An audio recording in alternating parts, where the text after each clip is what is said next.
we are live, and we got some folks filtering in to our class this morning. Brennan, good morning. Good morning. You look fresh and so clean. And yes, a little bit more time on my hands. I got a haircut. Yes, you got a haircut. We're glad that happened. This is my name is Chris Holmes. I'm the scholar in residence here at First Presbyterian Church of Atlanta. And you are Brennan Breed. You are the Associate Professor of Old Testament at Columbia Theological Seminary. And we have a noted absence this week, if people have been following along with that. And that is, it's just two of us chilling, talking about the Gospels in general and the Gospel of Mark in particular. And we thought it was important to provide a sort of general introduction to the Gospels as well as the Gospel of Mark.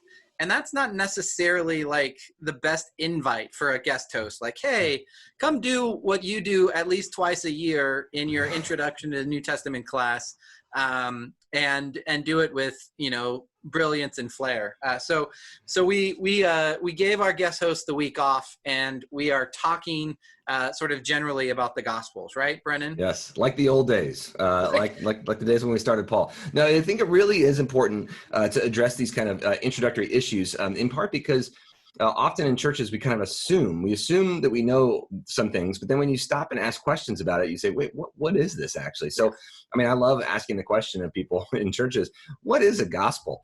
Because people kind of stop for a minute and then they're like, yeah, what the heck is this, right? This is an interesting genre or kind of literature that we don't find replicated in many other places. People say, well, it's like a biography, but it's not really exactly right. We'll get to all these different things, but this is a unique and strange, I think, kind of literature that rewards a bit of inspection, kind of like Paul's letters. We just kind of assume that Paul's writing some sort of theological document, but when we look closely, we see that Paul's not doing that.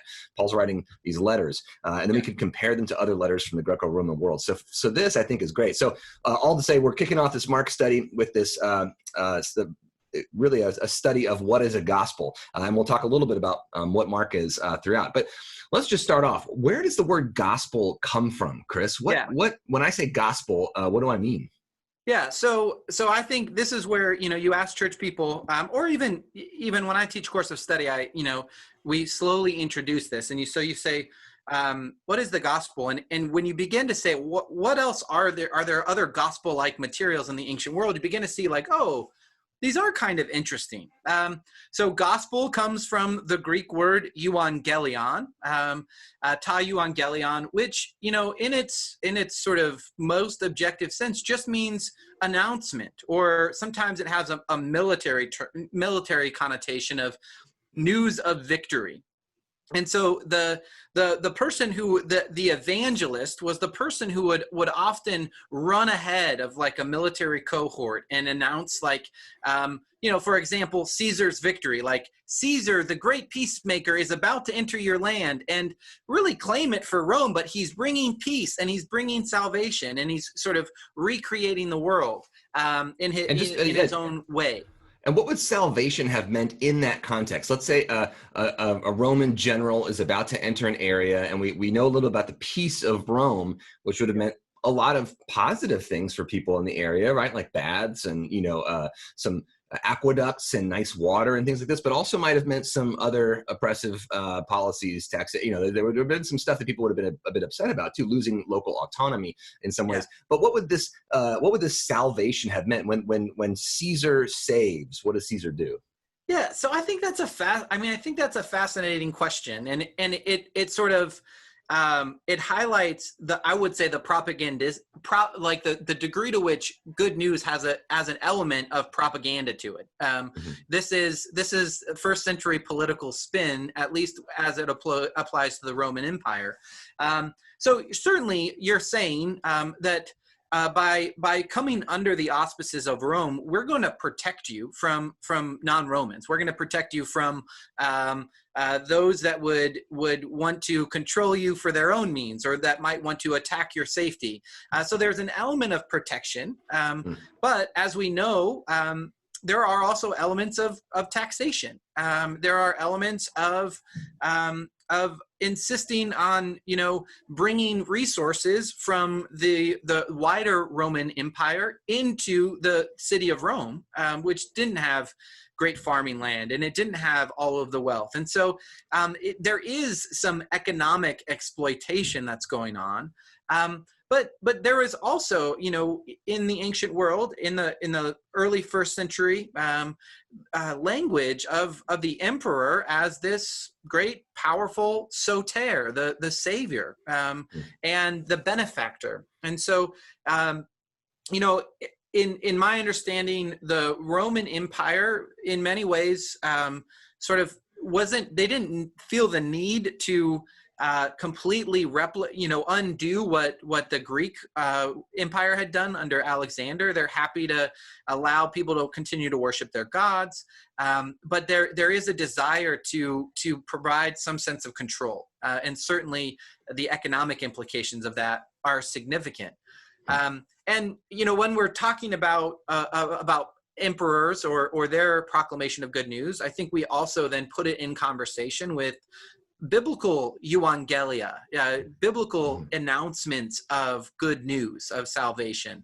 And the one that I go to so often is Isaiah 61, the gospel there, and what it entails is ultimately news of God's victory, God's salvation, God's establishing the well-being of certainly Israel, but probably, especially in Isaiah 61, the whole created order. And the victory news has to do with putting things right and establishing just systems and just society.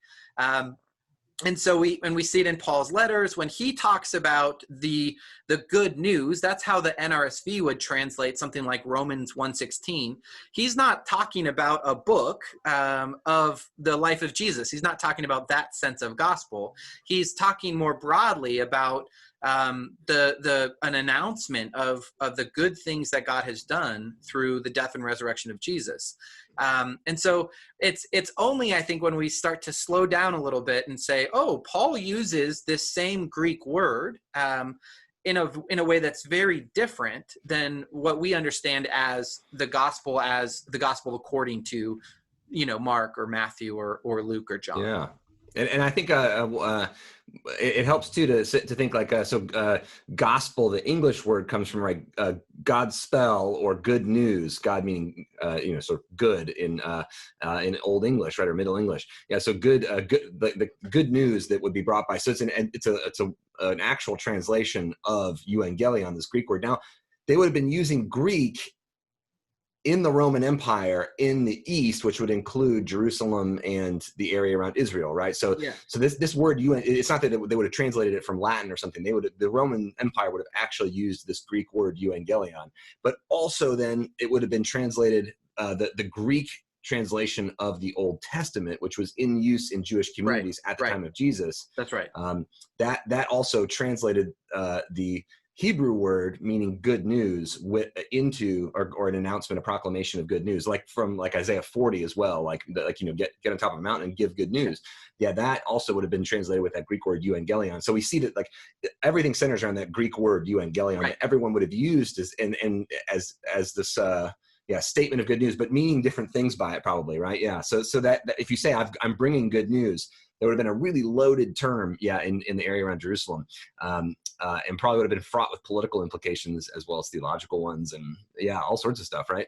Yeah.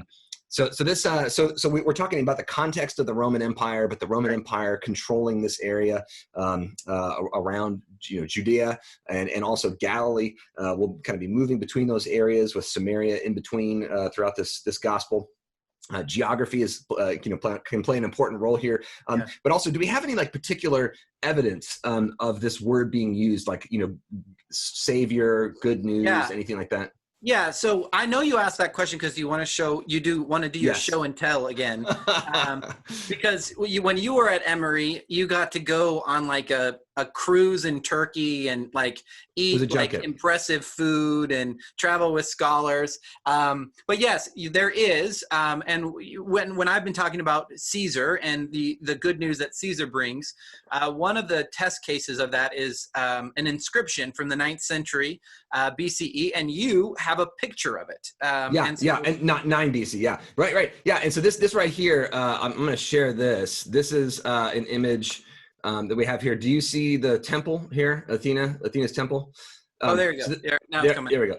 Yeah, so this is Athena's temple at Priene, which is in modern day Turkey. Would have been Asia Minor, part of the Roman Empire in the time of Jesus. But we see there was an inscription here, and I'm going to show you the inscription here. So this is the inscription. So from 9 BC, so right about the time of Jesus. And I've got a translation here that says, since providence, which ordains all things in our life, has restored enterprise and love of honor, it has accomplished for our life the most perfect thing. So this is about providence, kind of, the power of the gods, has produced the most perfect thing. That is the august one, or Augustus Caesar, whom it has filled with virtue for the welfare, for the well-being of the people, having sent him to us and ours as a savior, soter, who should stop war and ordain all things. So peace, right?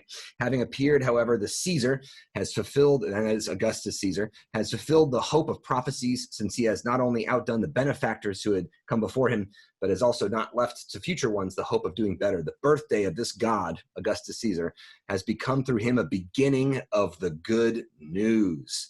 Evangelion there. So the birthday of this god king, who is a savior, is the beginning of the good news.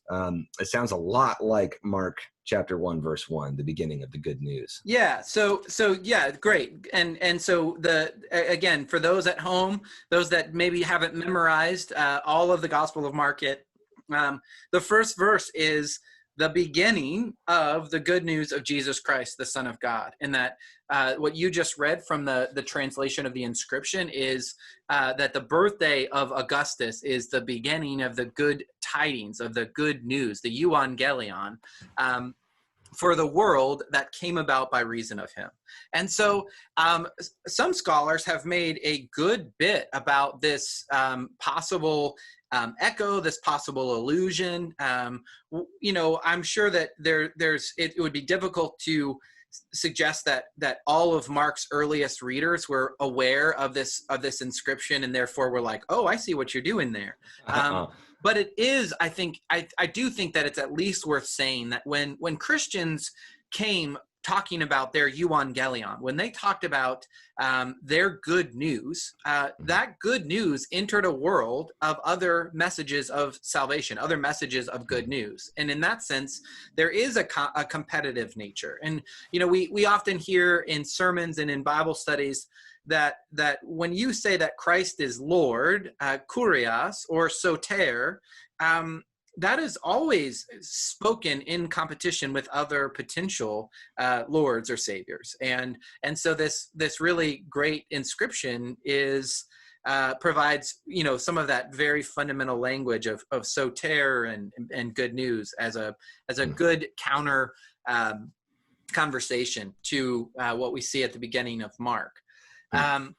And it's really only in the 2nd and 3rd century that we begin to get this, what I would call a secondary understanding of euangelion, which is when it becomes, it begins to be used as a reference to distinct written accounts of the life of Jesus. And so in the writings of Irenaeus, who wrote a very long and important, though very polemical piece called Against Heresies, when he was writing Against Heresies, he begins to refer to the Gospels as the Gospel according to Mark, or the Gospel according to Matthew.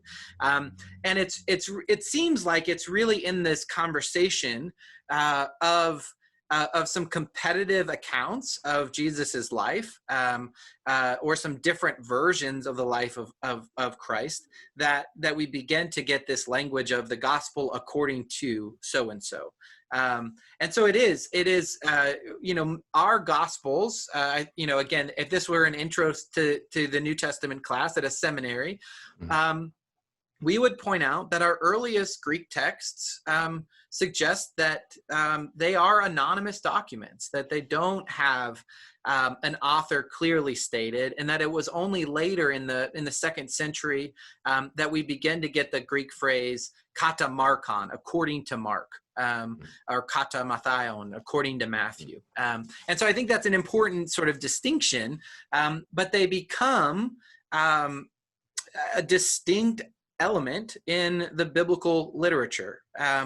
And so when you teach in your church context, and after you've asked people, hey, what are the Gospels? And they kind of maybe are slow to respond or begin to respond. What do you like to capture about the importance of the Gospels or the distinctiveness of the Gospels within the biblical canon? Yeah, great question. Yeah, I mean, I think one thing to say is that when you point out that Mark 1 says the beginning of the good news of Jesus, that Mark's not talking about his own book as a book, that he's not talking about a type of book. What he's talking about is the proclamation of the message, which you can do in different ways. I mean, Mark has put this together probably because he sees a lack of this complete story of Jesus. So you can see the gospel in Paul's works, even though you don't really have a very good story of Jesus in Paul's work. So I like to compare and contrast Paul's stories about Jesus to the stories that we find in the 4 canonical Gospels, or other Gospels too, non-canonical ones, right? I mean, you can see that these other books, the books that we call Gospels, are stories about Jesus' life that are narratives. But Paul doesn't include much of that in his writings. I mean, he alludes to the Last Supper. He refers to a couple of things that Jesus said now and again, some of them which we don't have actually in the Gospels. But so Paul refers a couple of times to Jesus' teachings and a couple of times to things that Jesus did. But he doesn't spend a lot of time talking about Jesus' miracles. He doesn't spend a lot of time talking about where Jesus came from. He doesn't spend time talking about Jesus' family in detail. He mentions them. But there's the kind of story of Jesus' life is basically absent in Paul's letters. Now, that's not because people probably didn't know about Jesus' life. It's probably because they already knew about it. That is, Paul's letters are fragmentary. And so my guess is that we get these books that start to describe Jesus' life because people start to forget the stories at some point, right? Yeah. But that also means that what we're getting are these editorialized. I mean, there's tons of stuff about Jesus out there, and lots of stories about Jesus's life and lots of things that you could say. So what do you say if someone asks you for the gospel? I mean, Paul's got his very condensed version. Mark's going to build that up a bit and extend that in some ways. So I think to say we're looking at these things that are including a lot of information that's helpful for people who aren't familiar with Jesus already, to try to get them to in some way engage him and respond to him. I mean, I think to me that's the part of the Gospels that stands out is they're not biographies. They're not these historical eyewitness events of Jesus's life, period, right? That's, I mean, if I think of a modern biography or something the biography of Alexander Hamilton that everyone's been reading, right? If I think about that, they're not trying to sell you Alexander Hamilton necessarily. They're not trying to get you to respond in some way to say he's your savior or not. They're trying to like a dispassionate, objective historian tell you the good things and the bad things and try to tell you as carefully as they can to prove from some sort of evidence, what they're saying, and probably give you different opinions about what this might have meant or what that might have meant and so on. These kind of careful writings of history that are dispassionate in some way, or at least we would be suspicious of an author who wrote an academic biography who had an axe to grind or something, right? But that seems to be so different from what we find here in the gospel. So one of the things I like to emphasize is we're not reading a modern biography. We're reading this very different kind of text. Now, but let me ask you a question, because you know about the ancient world a lot more than, or the ancient Greco-Roman world more than I do. But does this look like an ancient biography then? Does this fit categories of ancient literature? So good. I mean, I think that it's such a great question to distinguish between sort of modern historically oriented biographies and more ancient biographies. Although my only sort of footnote or caveat to that would be, if you go onto Amazon today and you search biography of John Wesley, you're going to find 100 different biographies of John Wesley.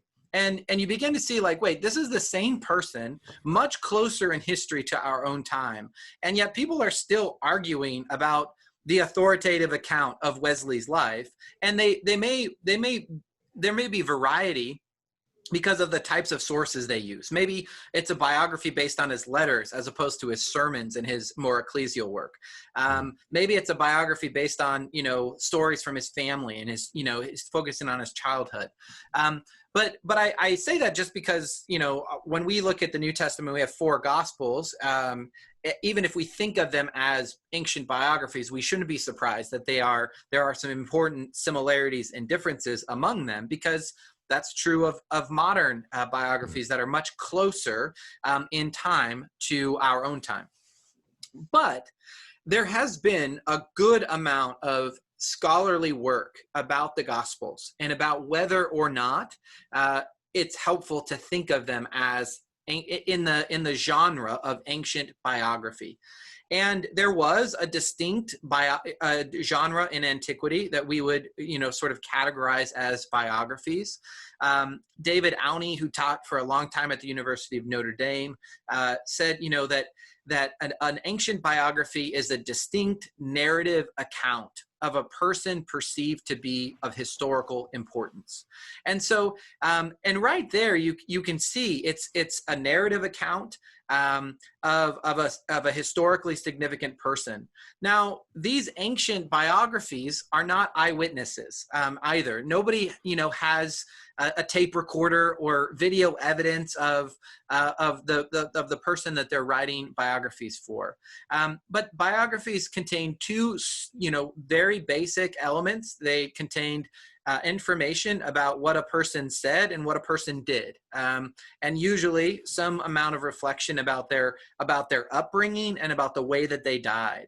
And so when you think about the Gospels, the New Testament Gospels in general, you begin to see, there are some similarities, especially if we think about Luke and Matthew, that have some information about Jesus's upbringing. Not as much as we would like, certainly, but at least some information, a lot about what he said and what he did, and then a good bit about his manner of death. And so scholars have spent a lot of time sort of teasing out what do we learn, what do we benefit from if we think about biographies, ancient biographies, as sort of parallel or analogous to the Gospels. And I think one of the ways that opens up the conversation, particularly for people in the church or at seminary, is that it allows us to see the folks who wrote the Gospels as actual authors. That they're not just chronicling history. That they're not writing history in the sense maybe of the Enlightenment history, but that they are authors, and that the sort of literary rules that were guidance in the ancient world for biographies and history writing suggested you would compose speeches of characters, not because you found a journal of their speeches, but because you knew about this person and you knew what kind of person they were, and you knew sort of the context out of which they were speaking, and that then you would compose a speech that would be appropriate both to the person speaking and the context in which they're speaking. And so, it sort of muddies the water for a lot of people about, did Jesus really say this? Are these the actual words of Jesus? And the quest for the historical Jesus, which is another conversation for another day, spends a lot of time trying to determine that. But I think when we open up and we compare them to biographies, we see them, we become much more comfortable with the creativity, the persuasive intent of the Gospels. They want to tell a particular telling of the story of Jesus. And also what you mentioned, that, they actually want people to walk away with an encounter of this person, Jesus, that is hopefully transformative, or, we might even say leads to some sort of religious reorientation. And so again, I think that there are people who think that the argument about ancient biographies has been overdone. There are other ways to explain why the Gospels look the way that they do, other than ancient biographies. But I do think that there's a lot of good that comes from thinking that way. Yeah, I think so too. And I mean, just even thinking about the ancient authors as authors, that they are responding. I mean, I like the idea of genre or classifying literature, not because like I feel like we have to kind of control it or contain it by putting it in a category, but because people actually wrote these things and people actually engage them in the same way that if I pick up a book at a bookstore, I'm going to flip through and be like, is this fiction or nonfiction? If this is fiction, is this sci-fi? Is this fantasy? Is this, a murder mystery? All the, like those categories of literature that I can scan immediately help me to figure out what I'm reading and what kind of expectations I should have as a reader. Yeah. And knowing that stuff about this ancient literature, I mean, no one who picked this thing up thought about gospel in the same way that I do today. The people who got when Mark was fresh off the press, as it were. But I think it's really important too to think of these people as ancient authors, actual people writing these texts, because they, just like a modern, I mean, I used the example of like a modern history book a little bit ago, but we also need to think that modern history books, they try to be objective and dispassionate, but they can't be, because they're people who are writing these things. They care about certain things and not others. The end of John says there's so much stuff that Jesus did and said that how could you choose what to put in there, right? Well, how do you choose? You choose because certain stuff matters to you, and certain stuff you say, this doesn't matter. And how did you make that choice? Because it seems like it matters to you, because it touches on things that are important to you. So when modern historians objectively tell a history, they're definitely going to pick and choose stuff that they think is important because of their own time and place, their own personality, their own what message they want to try to send with their book. So when we think about what did Mark put in, what did Luke put in, John put in from Jesus's life, but also what portrait of Jesus are they trying to shape? And it's not that they're like doing something bad by doing that. It's just you have to. If I tell stories about someone, I'm picking and choosing, like if I tell stories about my dad, right? I'm picking and choosing stuff from my dad's life of which there's too much to even ever talk about, right? I mean, my dad's, a guy who's done a lot of things, and so I pick and choose certain things, and I can characterize him in different ways depending on what stories I'm picking, and I'm going to give a different portrait of him than his mother would, or his brother would, or his clients would, right? Like everyone who knows him in a different way, and it's not wrong or bad to say there's different portraits of my dad that all show a different side of who he is. So if Jesus is as complex as we imagine, then all of these different gospel writers are actually going to be picking and choosing different things from Jesus's life and shaping it in particular ways to try to get a message across. But what surprises me is that as a contemporary reader is that you ask the question, like a biography would tell you what a person looked like, how old they were, what year they were born in. They would be more specific than a lot of the things we find in the gospel. We don't know how tall Jesus was, or what he looked like, or what he sounded like, right? His voice, if he liked his fish fried or grilled or Cajun style, we don't know. We don't know. Yeah, there's so much that would go into kind of the flavor of a person's life, or and so the Gospels are so almost like they almost anonymize Jesus in that way, which I find so interesting. But so it puts all the emphasis then on Jesus's message and what he does, rather than kind of something about his body or something like that. Does that make sense? I mean, even though his body's important in these stories. Yeah. So anyway, what do you do with that? Or how do you, what do you think about that? Yeah. I mean, I think reading the Gospels comparatively is an asset to faith development, not a detriment to faith development. I think often in seminary classrooms, I'm sure you experience this with the Old Testament in your own topics, but when we teach the Gospels in a New Testament introduction, it's almost, I've said to my friends, it's like, my students are afraid I'm going to take Jesus from them, so they'll grant like, oh, maybe the creation of the world didn't happen in 7 days. Fine. Maybe Moses didn't write the Pentateuch. I'm fine, but you're not going to take my Jesus away from me. And I think that some of this has to do with the desire to say, no, which of these four Gospels is the most accurate? Which of these four Gospels gives us the best portrait of Jesus? And I think that leading people to say it's not about which one is better. It's about what does Luke tell us best about Jesus? What does Mark tell us best about Jesus? And beginning to learn and appreciate their differences, because as you said about your dad, they're just bringing out different elements of Jesus. And so we can talk about the distinctive portrait of Jesus in the Gospel of Mark or in Matthew or in Luke. And I want to be able to hold all of those rather than, make one be better than the other, or one, only read one version of Jesus. My experience teaching over the last several years is, a lot of people like the Gospel of John because this is where Jesus most clearly says, I am, the Father and I are one. And it has this very high portrait of Jesus's divinity.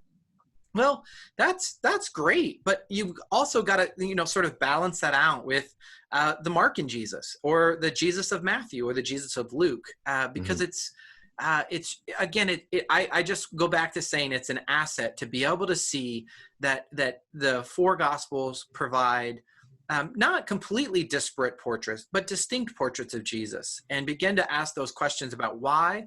And even maybe there are days when you need Mark's Jesus in your life. And we can talk more as the study goes on about what's distinctive about Jesus in Mark.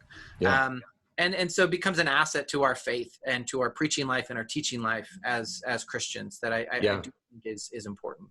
I remember learning that the most popular gospel of the 2nd, 3rd century seems to have been Tatian's Diatessaron, a Syrian Christian, Syriac-speaking Christian who put together this kind of synthesis of the different gospels. And so said, well, in John's gospel, Jesus clears the temple early, and in the 3 other gospels, Matthew, Mark, and Luke, Jesus clears the temple late in his life, even near the end of his life. So maybe he does it twice. So he kind of made one gospel that fixed all of these kind of narrative inconsistencies and differences between the gospels, kind of steamrolled them, right? And that became really popular.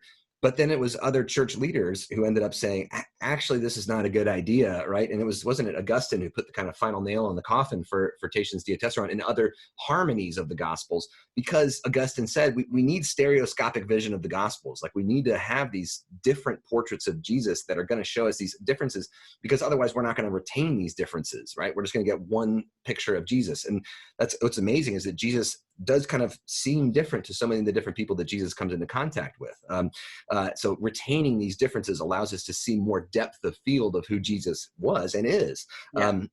And so we actually lose something if we don't notice these particular portraits of Jesus, like that in Matthew, Jesus looks a lot like Moses, but that in the Gospel of Mark, that's not highlighted as much. Yeah, not at all. Yeah. So these distinct, Jesus might have talked about himself like Moses a whole lot, but in Mark's gospel, Mark doesn't get that, but that's okay because Mark's focusing on other things.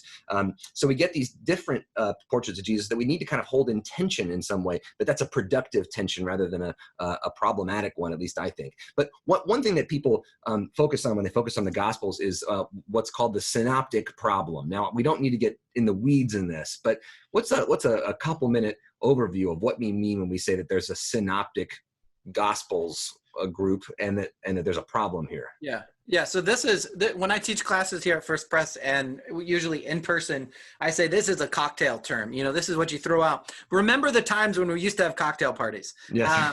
But those bygone eras. But the synoptic problem is a shorthand scholarly reference for how do we go about explaining 2 realities about the Gospels, the 4 New Testament Gospels. Well, not the 4, the 3 really, Matthew, Mark, and Luke are the synoptic Gospels, and I'll say more about why that's the case. But the problem is, how do we explain why these 3 Gospels are at once really similar to each other and also have their own distinct elements or distinctive characteristics? And so the synoptic problem tries to explain why there are both similarities and differences between these first three Gospels. The first three Gospels are called the Synoptic Gospels because you can, soon and optic means you can see them together. And literally, you can line up Matthew, Mark, and Luke on a single paper with 3 columns for each of the Gospels, and you can see the ways in which they resemble each other. Sometimes, even down to the very Greek words that are being used in one story or the other. And so scholars have offered a number of solutions to this problem about how we explain these relationships. And can I show a little graphic just to show? Please, I love this show and tell every time. Yeah, this may be confusing. I'm sorry, but you're going to show that one. I'm going to show this one because it's so, to me, it's so interesting. Sorry, I got to go to share here. Let's see, sorry. But yeah, this to me is fascinating because can you see this here? Yeah. It looks really confusing at first, really confusing. But if you just look at it, you can see Matthew, Mark, and Luke, and you can see the shared stuff between all of them is the purple. That is to say, Mark, almost all of Mark ends up in Luke and Matthew, but then Luke and Matthew have this other stuff. You can see there's a little like aquamarine that says unique to Luke, a little green that says unique to Matthew. And then there's this double tradition, this blue stuff that's shared only by Luke and Matthew and not by Mark. And so, yeah, I love this graphic because at first I saw it and I was like, what are New Testament people doing? This makes no sense. But once I looked at it for a little while, I thought, oh my gosh, this really shows me that all of the Gospels share something with some other Gospel that the other Gospels don't share, except for like Luke and Mark don't share very much at all that's common to them. But when you have a problem, I mean, it's an interesting kind of mental problem there where you've got these 3 different books, all of which share something with another, one of which is almost entirely reproduced in 2 others, and 2 of which share a bit of stuff that third one doesn't share. It's like, wow, what do you? Yeah. So it is a problem, and as confusing as that balloon, sort of graph might be, it illustrates that the problem, you don't solve the problem if you just explain the differences. And you don't explain the problem if you just explain the similarities. So in order to solve the problem, you have to be able to account for both of them. And there are a handful of dominant solutions. Probably the one that is most significant for our purposes is the answer that says the Gospel of Mark is the first written gospel. And I think the important thing to say about the synoptic problem is that we are in the world of writing. There were oral traditions that preceded written gospels, and they actually continue on after the written gospels. But we are talking at the level of a written text at this point, which is a distinct moment in early Christian literature. Somewhere around the early to mid 60s, Mark puts his paper to pen, or whoever wrote the Gospel of Mark. And so the assumption is that Mark wrote first. And this is, I would say, the 90% dominant perspective among New Testament scholars. And then both Matthew and Luke made use of Mark in their writing of the gospel.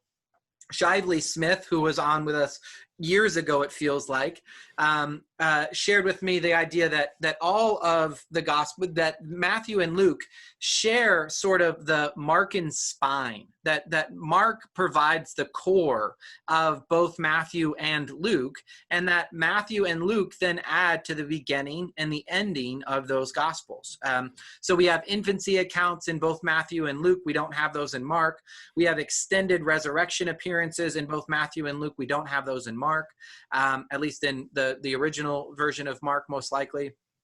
And so then they begin to tease out even more specifics about how do you explain the material that is common to Matthew and Luke that is not in Mark. And Some have suggested that this is an independent source called the Q source, from the German word Quelle, which just means source.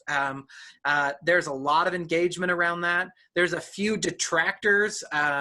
The most significant detractor in the U.S. is Mark Goodacre, who suggests, no, it probably is just that Luke was written last, and Luke was making edits, if you will, to both Mark and Matthew. And Luke says that at the beginning of his gospel, right? Exactly. And that's where, to me, that's the easiest solution is, y'all can go and read Luke 1-4, which is known as the prologue to Luke's gospel.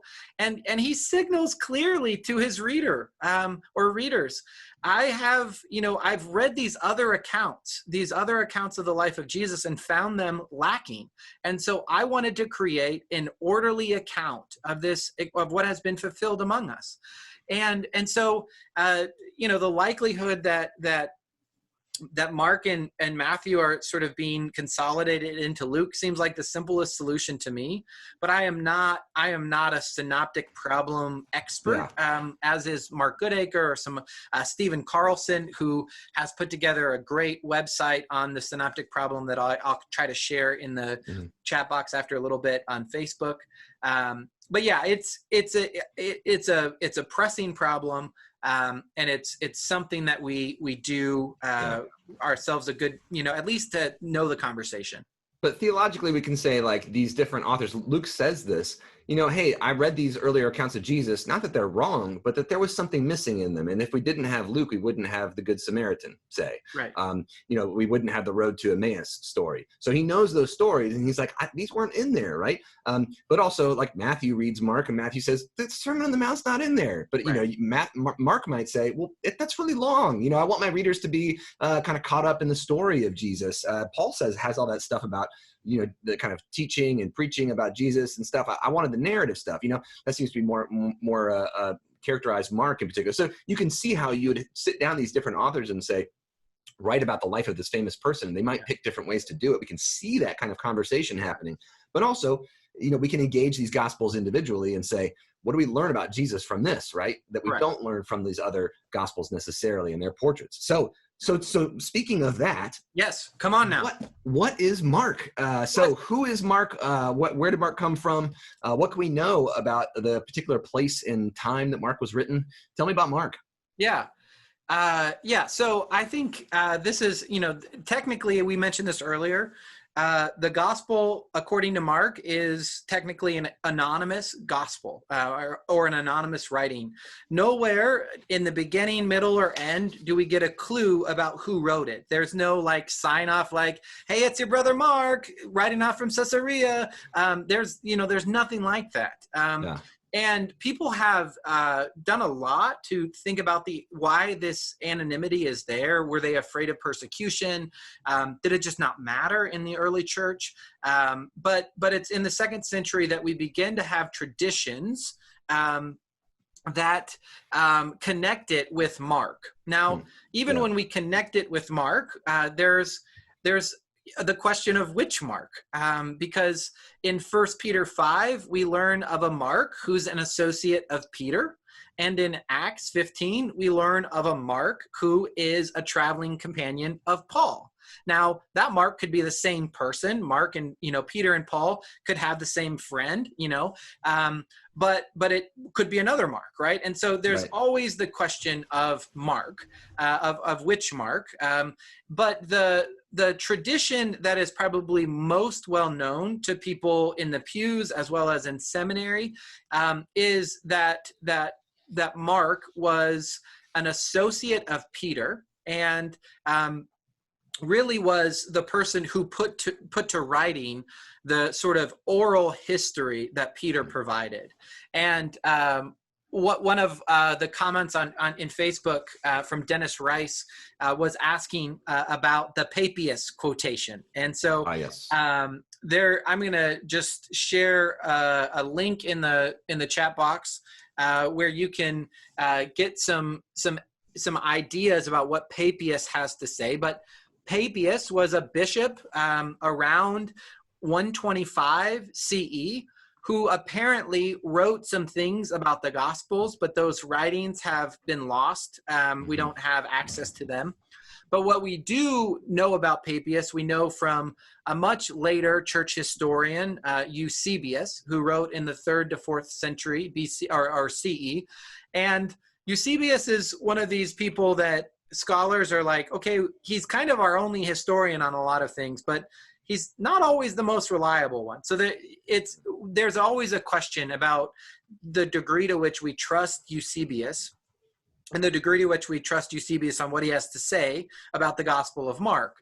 But what we learn from this quotation that Eusebius gives us is that he identifies Mark as Peter's interpreter, which is from the Greek word that we would get hermeneutics.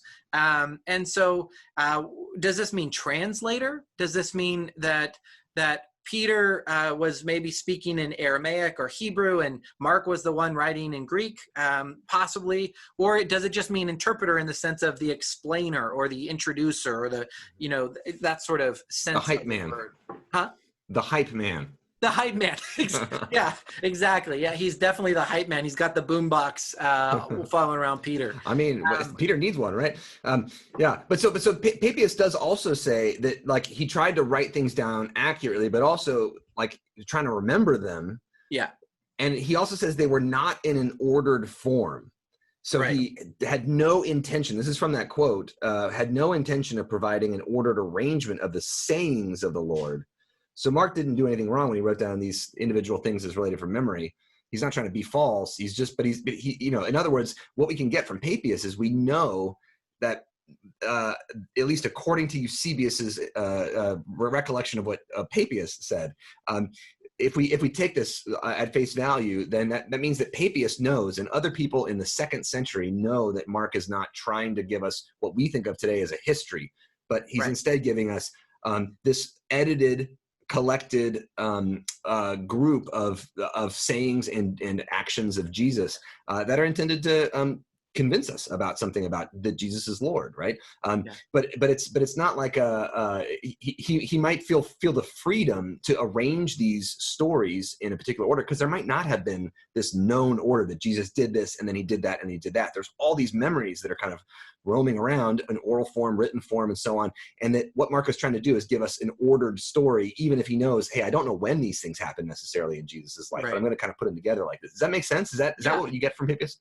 Yeah. So the other thing, and I haven't tested this against those that have spent a lot more time interpreting this paragraph by Papias, but the other thing that I think is possible when Papias is talking is that this is a direct comparison with something like the Gospel of Matthew, which the Gospel of Matthew, when we read Matthew in comparison to Mark, one of the things that stands out is Matthew loves to chunk the sayings of Jesus. There's a Sermon on the Mount. There's a collection of parables. There's statements about the church and about the end times. And so like these groupings of sayings, when you compare them to how Mark presents the sayings of Jesus, we've got parable in chapter 4, and then there's some parables over here, and there's some healings here, and there's controversy story here. And so maybe it is, Papias already in 125, if we trust this, is aware of these differences and is explaining why would Mark not tell the story in the same way as Matthew and Luke would tell the story. And so again, what we get from 125, if it's possible, is that it's a gospel that is not exactly in order. It's based on memory, and it's not an exact arrangement of the teachings, which when I read Mark, it kind of seems right. Like that's not a far off from the target of my experience of reading Mark. And so that's, I think that's, again, whether or not we trust Papias is a whole question of its own. But that's sure. One of our earliest traditions about the authorship of the Gospel of Mark.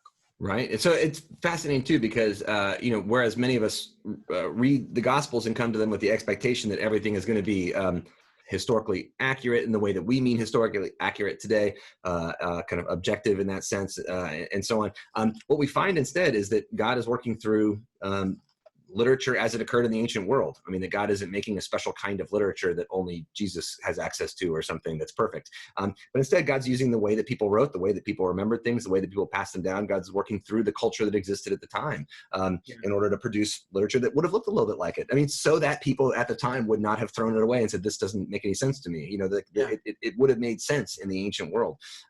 But so what are some of the things, what are some of the ways that Mark in particular makes sense? I mean, how does Mark write? I mean, if you're going to read this in Greek, what does Mark sound like to you? Yeah. So scholars will point out a couple of things about the Gospel of Mark. The first is that it's written in simple common Greek. Koine is the technical term.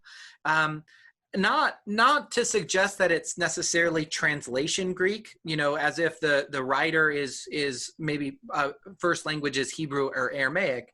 Putting it into Google Translate or something. Yeah, exactly. I am pregnant, you know, estoy embarazado. But you know, but it's accessible Greek. When we talk about it being simple Greek, it's not at the level of literary Greek that other writings from the similar time period show. Even the Gospel of Luke and Acts have a much, you know, more sophisticated construction of the language in telling of the Jesus story. So the sentences are short. They're not overly complicated. There's repetition of the word that we translate as immediately, which is both stylistic and gives almost a breathlessness to the narrative. Also, many have suggested that Mark, as would be the case for almost all literature in the ancient world, would have been designed for hearing, public hearing, and not private reading, because literacy rates in the ancient world were abysmally low. But as many in classical studies have shown, there were still people engaging with literature, but they were doing so with their ears. And so it was written to be heard, not necessarily to be read privately. But even when we say that, Mark, you know, is sort of an underappreciated gospel because of this, because people assume, oh, it's got simple Greek. It must just tell the story in sort of a just the facts, ma'am sort of way. Yeah. And actually, that's not the case. And so as folks are starting out to read the Gospel of Mark, a few things to be aware of that are sort of distinctive literary elements. The first is irony. And this is something that we take from literary studies, and it's simply to say that we as readers of the text know a lot more than characters in the story. And so when characters say and do things in a particular way, we always want to keep some distance between what we know as readers and what they know. So we know from the very beginning that Jesus is identified as the Son of God in 1:1, and that at his baptism, Jesus is identified as the Son of God. But human characters are it takes forever for them to figure it out. Peter doesn't know that identity. And so there's the importance of irony is there. And Scott Elliott asks about the portrait of Jesus, about the portrait of Peter and the disciples in Mark. And this is one of the other things. The Gospel of Mark perhaps portrays the disciples in the least fashionable or favorable light possible. They are sort of like dunces. They are always behind the ball. It seems like they're super self-interested, want to preserve power for themselves. And so that's an element that we want to continue to see as well.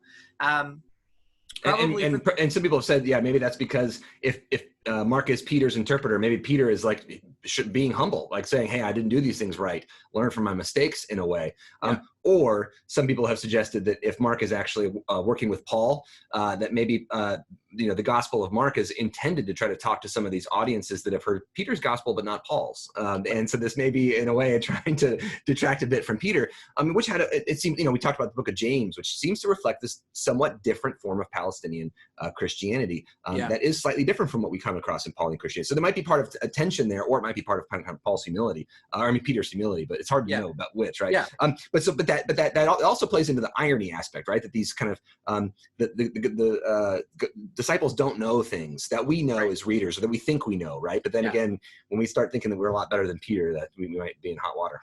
Yeah, well, and not to, spoiler alert too much, but, one of the greatest ironies of Mark is that the people who are closest to Jesus, who have every reason to understand who he is and who he truly is, are at times those that are furthest away. And the human character in the Gospel of Mark who gets closest to understanding who Jesus really is couldn't be further away from Jesus in terms of proximity. And that is the centurion, a Roman centurion, an agent of Caesar's rule, who is crucifying, watching the crucifixion and overseeing the crucifixion in chapter 15, is the one human voice who acknowledges Jesus as the Son of God. Surely. Whoa. Surely this was the Son of God. Like that's literary artistry to say Peter doesn't get it, James doesn't get it. This outsider enemy of the Jewish people gets it. What? How do you read that story? So yeah, I think it's a brilliant story. Rendering of Jesus's story, or Jesus's history, that is important. Yeah, and so there's a couple other aspects, right, of Mark, like kind of literarily, that are kind of important. One being these the arrangement of stories, which we'll get to, I'm sure, in a couple weeks. But these Markan sandwiches that we see, where Mark arranges these stories kind of for progressive effect. Like you see somebody fail at something, and then something happens in between, and then you see kind of a success in a way, or something like that, or and so this shows us that Mark might be clumsy with the Greek, but Mark is not clumsy with telling stories, right? But the biggest thing of all seems to be the messianic secret, the thing that characterizes Mark even more so than in Matthew and Luke, which don't seem to have this as a major central theme. But in Mark, it's everywhere. It seems to really characterize Jesus more than anything else up until the end. And that is that Jesus wants to keep everything a secret. Why in the world do we have this messianic secret? And why would you ever have this Messiah that wants people to not know anything about this message? It's a gospel message, but it's not a message here, right? Yeah. So the messianic secret is, it's muted, it's present, but in a far more muted way in Luke and in Matthew. But it's essentially what you said. Jesus says, "Hey, I just healed you. Don't tell anyone." Or the demons and the evil spirits recognize Jesus. They know who Jesus is, who Jesus truly is. And he says, "Shut up. Don't tell anyone. Be quiet." This is not a good, kind of PR campaign. It's not. I mean, and I think that this is one of those literary devices that makes Mark tick. And Mark wants to say with Peter in chapter 8 that Jesus is the Messiah, the Son of God, God's agent on earth, but wants to say that this identity as Messiah isn't best known in like fancy magic tricks, or even in definitive teaching, although both of those are important for the story of Mark. That what Mark says, that where you grasp Jesus is on the cross, and your unwillingness to accept that seems to be the problem that Mark is dealing with. It's great to have a resurrected, powerful Lord who's going to come and kick some Roman butt. It's a much different story to emphasize the cross.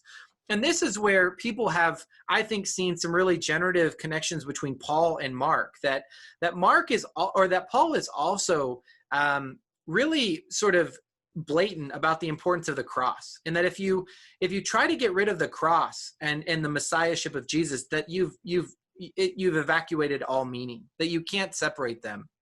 And that even the resurrected Lord is still the crucified Lord for Paul. And so in many ways, whether it's because Christians were ashamed or they didn't want to emphasize it, I think it's a part of his literary purpose.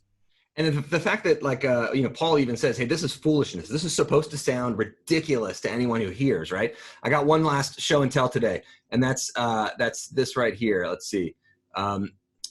Here we go. All right, this is, I don't know what you think about this, Chris, but I think this is awesome. As an Old Testament person who doesn't need to worry about the historicity of what I'm showing here.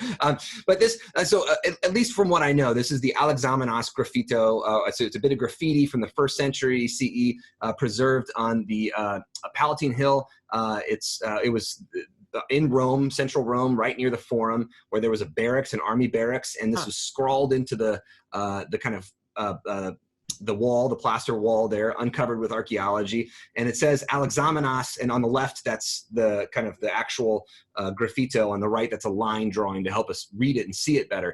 But it says Alexamenos worships his god. That's Theon at the bottom there. Alexamenos Sebete worships Theon, his god. And so you see there's like a ass-headed person on top on a cross, and this guy Alexamenos is like worshiping him. He would have been a soldier. So this is a graffiti making fun of this guy for worshiping an ass-headed person who's been crucified as his god.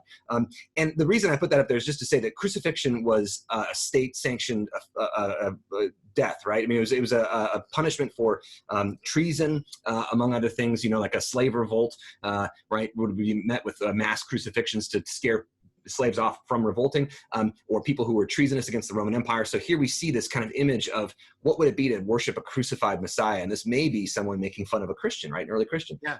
So it would have seemed like the most ridiculous thing ever. And even Christians kind of kept this as a bit of a secret, right? The Eucharist itself was a bit secretive for the early Christian community, and they were said like to worship these kind of strange demons, and who knows what they do back there in their Eucharistic festivals. They eat human flesh and they drink blood. Maybe they're vampires or something, right? And they have sex with their siblings because they called each other brothers and sisters. And it's a love feast. It's a love feast with all this blood and gore, right?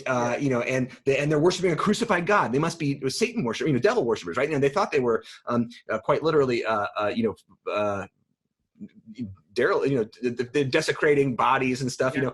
But so all to say that this, I have appreciated, and I don't know if this is right, but I've appreciated Mark's focus on the passion narrative. And in fact, some biblical scholars have said Mark is a passion narrative with an extended introduction. Yeah. I mean, just like it's like 6 chapters of passion narrative and 10 chapters of the rest of this guy's life. So all to say, like, I mean, it really is focused on the passion. And so why would it do this? And why would the secret keep coming up again? And at least one interpretation that I've heard that I thought was interesting is that this is a way of trying to defend, or maybe not defend, but just explain why is it this central aspect of the Christian faith is an embarrassment. And in fact, Christians didn't themselves, that we just saw a Roman making fun of a Christian probably using graffiti, but Christians themselves, that we don't have any evidence that they depicted the crucifixion until the 400s. Until the 5th century, they didn't depict the crucifixion because it was so brutal to them, right? So all to say, I think this is a fascinating, the Messianic secret might play a role in this kind of Christian embarrassment about it, but also a way to explain why, how could it possibly be that it would be like brain-breaking information that a Messiah would be sent to die. Yeah, no, I mean, it's an absurd claim to say that the person who shares in the life and rule of God was crucified. To the ancient religious mind, that is, you know, it just doesn't work. And Paul in Galatians says, you know, it's almost blasphemous to make this claim, because a person who died on a cross is clearly cursed by God, and you're saying that they've been exalted. So Mark, I do think, at least normalizes or says that we can't avoid this crucifixion part. We can't get resurrection without crucifixion. And so there's all sorts of reading and rereading that I think Mark encourages, because we also want a super powerful, ass-kicking Messiah. And Mark says, no, the Messiah that Jesus is the one who gives up his life for the benefit of others, and is nonviolent until the very end. And so again, those are also present in other Gospels, but it's the emphasis in Mark is so clear and it's so strong, that we really do well to pay attention to it. That's great. I'm realizing, right, timekeeping is Yes. We're up 10:34. We've taken 4 minutes extra of our dear friend's time. Yes. We'll never give that time back. Sorry. It's ours. There's no refund. But all that's to say, we've got a lot more to say about Mark, and we have a great lineup again of guest hosts. Mm-hmm. Next week, we are going to be joined by Dr. Caroline Lewis, who's the Marbury E. Anderson Chair in Biblical Preaching at Luther Theological Seminary, and someone that you did an online event with recently, right? Yes. Yeah. Fantastic. She's a wonderful speaker and a wonderful theologian, preacher, and teacher of New Testament. So I'm really excited. Yeah. Also an Emory grad, right? I think if I recall correctly. Right. So there we go. And we're going to be sort of focusing our conversation on Mark chapters 1-3. So for those of you that like the syllabus and the added readings, I'm working on it. Just give me a second. We'll have that out early this week. But we're looking forward to this study of Mark and the portrait of Jesus and what we can learn from it for today. Yes, the messianic secret, the crucified Messiah. We'll get into that more next week. But yeah, thanks, Chris. I really appreciate it. Thanks for letting us know a bit about what New Testament scholars say when they say gospel. That's right. We'll see y'all next week. Have fun. All right, y'all. See ya.